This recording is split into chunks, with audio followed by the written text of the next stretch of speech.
Bax gör nə qədər şey vururam və qiyməti neçədir bu qədər şeyin. Bu özümüzün hazırladığı siropdur. Yəni sirop deyim, varyomuz quşonkadır. Bax, axıra kimi baxın nələr qoyulur içinə.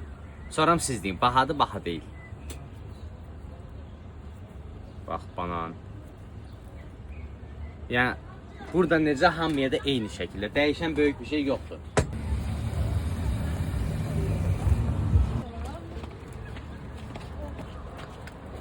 Üstündən kakosu.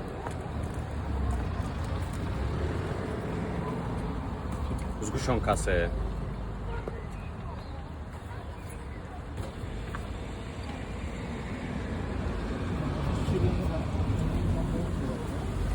Buyur qaqam.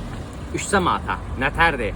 Düzdür, bunların bahalısı da var. Premium olanları, Nutella ilə, fıstıq əzmə ilə, olsun, onlar 6 manatlıq. Bunun 3 manatlıq həm karamellə var, həm də şokoladla var. Hə, müş olsun, öpürəm. Özüm yemirəm. Niyə? Çünki qabağımdakı bu cahil yiyəcək. Hə, öpürəm. Görüşmək üzrə.